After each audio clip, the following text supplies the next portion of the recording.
Muy buenos días, Dios les bendiga. Comenzamos una nueva semana de nuestro módulo Reino, Poder y Gloria y damos inicio con una oración. Padre, te damos las gracias por iniciar una nueva semana del examen y la investigación acerca de los temas relacionados con los evangelios y en este día con el Evangelio de Mateo. Padre, enséñanos lo que vamos a escudriñar en esta ocasión. En el precioso nombre de Jesús, gracias Señor. Amén. Iniciamos conociendo los evangelios con el Evangelio de Mateo. ¿Cuál será su relación con los otros dos evangelios que lo suceden? Que son Marcos y Lucas. Mateo, Marcos y Lucas se parecen más entre sí a diferencia de Juan. Miren lo que dice. Narran la historia de la vida de Cristo casi de la misma manera. En algunas partes hasta con las mismas palabras. Por ello se les llama sinópticos. Tanto Mateo, Marcos y Lucas son denominados evangelios sinópticos. ¿Qué significa sinóptico? Significa ver juntos, se los puede ver paralelamente a estos tres primeros evangelios. Mas los evangelios no son copias de los demás, ¿no? Ya que resaltan ciertas diferencias cuando se compara cuidadosamente su contenido. Por ejemplo, Mateo y Lucas incluyen casi todo el material de Marcos. Mateo y Lucas tienen en común 200 versículos que no se hallan en Marcos. Interesante, ¿no? Una tercera parte del Evangelio de Mateo le es particular solo a este libro. Y la mitad de Lucas le es particular también solo al Evangelio de Lucas. Entonces hay ciertas características comunes y otras diferentes que nos hace preguntarnos cuál es el origen o la fuente de estos evangelios. Las siguientes conclusiones son las más aceptables. Desde el principio mismo ya existía una compilación de material histórico llamado el querigma acerca de la vida de Cristo. Querigma significa proclamación, es decir, la predicación. La predicación, lo primero que se comenzó a predicar acerca de Cristo fue compilado de manera textual y era un material que probablemente Mateo incluyó en su evangelio. Como dice, ¿no? El evangelio según Mateo incluye este material básico.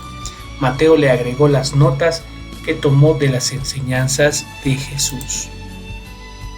Debe recordarse que los autores de los relatos de los evangelios fueron inspirados por el Espíritu de Dios. Entonces, por supuesto que la voluntad de Dios ha sido de que se transmita el mensaje de las buenas noticias de esta manera, ¿no? Con esta característica tan especial de relación entre Mateo, Marcos y Lucas.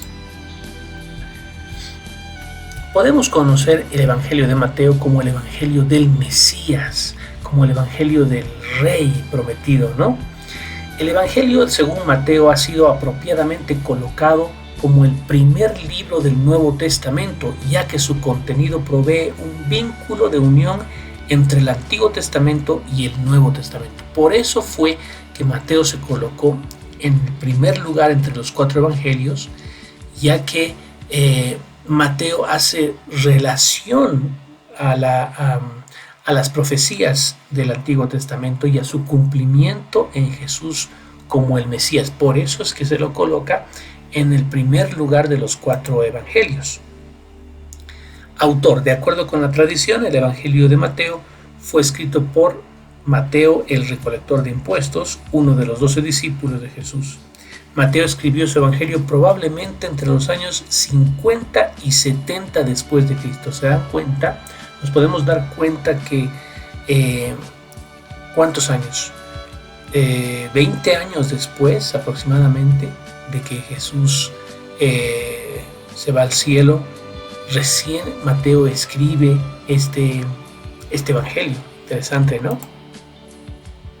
Mateo recalca tanto la identidad como la enseñanza de Jesús. Cita el Antiguo Testamento más de 60 veces y presenta a Jesús como el Hijo real de David, es decir, en quien se cumple la profecía de que el Mesías tendría que ser hijo de David, ¿verdad? Este evangelio tiene un puente entre el contenido del Antiguo y del Nuevo Testamento, como ya lo hemos mencionado. Los escritos de Mateo revelan a Jesús no solo como profeta o maestro, sino como el mismo Hijo de Dios que un día se sentará en su trono de gloria celestial a juzgar a todas las naciones. Este hincapié hizo que el Evangelio fuera útil, escucha esta parte, para demostrarles a los judíos que Jesús era su Mesías largamente esperado. Por eso concluimos que el Evangelio de Mateo ha sido más enfocado al pueblo judío, ¿no? Para que el pueblo judío pueda entender que Jesús era verdaderamente su Mesías. Además de recalcar la identidad de Jesús como el Mesías, Mateo también llamó la atención a las enseñanzas de Jesús. Si examinamos el Evangelio de Mateo con detenimiento, nos vamos a dar cuenta que más de la mitad del contenido de este Evangelio dedica a las enseñanzas de nuestro Señor Jesucristo. El Evangelio de Mateo concluye con la comisión de Jesús a sus seguidores y de hacer discípulos a todas las naciones, enseñándoles que guarden todas las cosas que os he mandado. Además del hincapié que hizo Mateo en el cumplimiento de la profecía del Antiguo Testamento en la vida de Jesús y en sus enseñanzas, también se encuentran otras características particulares, como cuáles, por ejemplo, de que el Evangelio de Mateo realza el reino y la realeza de Jesucristo. Mateo es el Evangelio de la realeza y del reino de Jesús. Desde el principio se identifica a Jesús como el Hijo real de David, de la descendencia de Judá. En todo el Evangelio, escuche, se hacen 38 referencias al reino de los cielos o al reino de Dios, ¿no? Entonces podemos decir que el Evangelio de Mateo es un evangelio del reino, es un evangelio de la realeza. Algunos judíos se negaron a reconocer la realeza de Jesús, pero otros la reconocieron, efectivamente. Otra característica interesante es que el Evangelio de Mateo hace una atención especial a los gentiles. Mateo incluyó contenido y datos que demostraron su interés por los gentiles. Por ejemplo, mencionó los nombres de 2 mujeres gentiles en su registro de los antepasados de Jesús, como Rahab y Ruth. Interesante, ¿no? Otro dato interesante es de que el Evangelio de Mateo es el único evangelio que menciona la palabra iglesia, la palabra eclesía. Es el único evangelio entre los 4 donde se encuentra la palabra iglesia. Entonces son datos especiales y muy interesantes que encontramos en el Evangelio de Mateo. Otros aspectos singulares. Mateo contiene 9 incidentes, 10 parábolas y 3 milagros que no se encuentran en los otros evangelios. ¿Cuáles son? Pues es importante que cada uno de nosotros podamos leer, buscar a mayor detalle para ver exactamente cuáles son estos. Por ejemplo, la visión de José, la sanidad de un endemoniado mudo y las parábolas de la cizaña y los talentos son enseñanzas que solamente se encuentran en el Evangelio de Mateo. Entonces, realmente este es un evangelio singular, ¿no?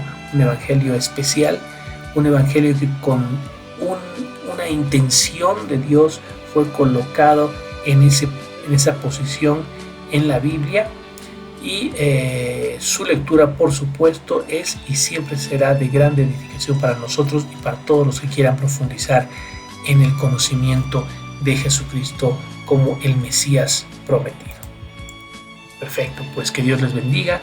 Ese es nuestro video de hoy. A seguir adelante y nos vemos el día de mañana. Que Dios les bendiga.